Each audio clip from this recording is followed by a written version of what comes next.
अस्सलाम वालेकुम। उम्मीद है जहाँ भी होंगे आप लोग अपनी ज़िंदगी में बेहतरीन तरीके से अपने अपने किरदार निभाने की कोशिश कर रहे होंगे। आज जो मैं आपसे केस शेयर करने जा रही हूँ एक पेशेंट का है, वो भी मेरे पास इमरजेंसी में आए थे। उनकी 35 ईयर उनकी एज थी, मेल थे। इमरजेंसी से आए थे और स्ट्रेचर पे हमारे पास आए थे। उनके भाई उनको स्ट्रेचर पे लेकर आए थे। इमरजेंसी वालों ने रेफ़र किया था। उन्होंने उनका एक्स-रे और उनके ईसीजी और कुछ जो शुरू के बीपी पल्स वगैरह होती है वो लेने के बाद ये देखा कि इनको कोई ऑर्गेनिक मसला नहीं है, लेकिन तो पेशेंट हमारे पास रेफ़र करती है।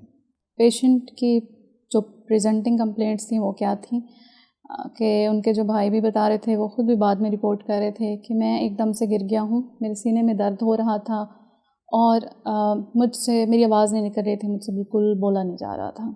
मैं बोलने की कोशिश करता था लेकिन तकलीफ़ इतनी ज़्यादा थी और मुझे लगता था I am unable to speak. बहरहाल हमने उन्हें अपने पास लिटा लिया बेड के ऊपर और फिर उनके साथ कन्वर्सेशन शुरू की। उनके भाई को बाहर भेज दिया।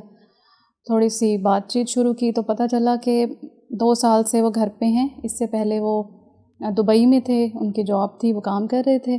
कोविड की वजह से वो वापस आए और ज़ाहिर है आप सब जानते हैं कि फिर बंद हो गए थे सारी ट्रांसपोर्टेशन बाहर की भी, और वो घर पे ही रह गए, फिर वापस नहीं जा सके। 2 साल से घर पे थे। ये चूँकि उनके लिए एक स्ट्रेसर था, एक परेशानी थी। तो फिर मैंने उनसे रेलेवेंट चीज़ें और पूछनी शुरू की तो पता चला कि आगे पीछे भी कम से कम इन 2 सालों से एक तो उनकी नींद डिस्टर्ब है, वो नहीं सो सकते। दूसरा खाना पीना भी नहीं है ठीक से हो रहा, और उनकी दिल की धड़कन वक्तन तेज़ रहती है। उनको जिस्म कभी कभी कांपना शुरू कर देता है, पसीने आना शुरू हो जाते हैं। लेकिन ये सब ऑन एंड ऑफ होता रहता है, ये नहीं कि एकदम से होता है फिर ठीक रहते हैं, ऐसा नहीं है। मुस्तकिल भी कुछ चीज़ें चलती रहती हैं, जैसे डाउट्स होते हैं, वसवसे होते हैं। छोटी छोटी चीज़ से खौफ आना शुरू हो जाता है कि ये ना हो जाए, वो ना हो जाए, ऐसा करूँगा तो ये, और वो मामला बहुत छोटे हो सकते हैं।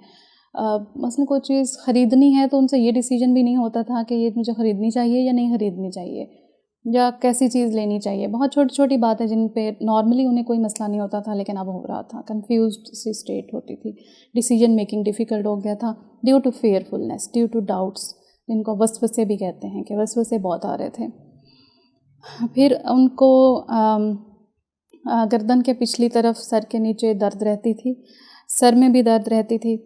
ये सारी अलामात उन्हें ऑन एंड ऑफ होती रहती थी। इंसोम्निया का, नींद ना आने का मसला भी काफ़ी ज़्यादा था। ये सारी पिक्चर लेने के बाद और फिर उनसे कुछ मैंने डिप्रेसिव फीचर्स पूछे, लेकिन वो इतने ज़्यादा अभी हाईलाइट नहीं हो रहे थे, ज़्यादा यही चीज़ें हाईलाइट हो रही थी। ये सारी चीज़ें हमें लीड करती हैं, जो कि क्योंकि ये फीचर सिर्फ चंद दिन से नहीं शुरू हुए थे बल्कि 2 साल से हो रहे थे, तो हम इन्हें जनरलाइज्ड एंजाइटी डिसऑर्डर कहते हैं और उसी लाइन पे ट्रीट करते हैं। एंजाइटीज़ बेसिकली ट्रीट करना इतना आसान नहीं होता। बाज़ औक़ात ट्रीट हो जाती हैं, दोबारा से रिलैप्स कर जाती हैं, दोबारा सिम्पटम्स आना शुरू होते हैं, लोग दरमियान में इलाज छोड़ देते हैं, कोर्स पूरा नहीं करते हैं, या बाज़ औक़ात इंसानों के सोचने का अंदाज़ ऐसा होता है जो उन्हें बहुत ज़्यादा टेंडेंसी होती है कि उनमें एंजाइटी डिसऑर्डर हो जाएगी, तो उनको अवेयरनेस देनी पड़ती है इनकी अपनी सोच के हवाले से कि वो चीज़ों के बारे में सोचते कैसे हैं, सोचने का अंदाज़ कैसा है। इस चीज़ पर भी बहुत डिपेंड करता है। इन पेशेंट को बहरहाल मेडिसिन देकर भेजा था, फॉलोअप पे बुलाया था, और मुझे उम्मीद है कि इनमें बेहतरी आ जाएगी। आप इस तरह के फीचर्स मेरे ख़्याल से आजकल बहुत कॉमन है। हर दूसरा शख्स जो है उसको एंजाइटी है, मसाइल हैं। अगर आप लोग इससे रिलेट कर पाते हैं, आपके फैमिली मेम्बर्स रिलेट कर पाते हैं, please seek help. Thank you so much. अपना ख्याल रखें। अल्लाह ताला आप सबकी ज़िंदगियों में आसानी पैदा फरमाए।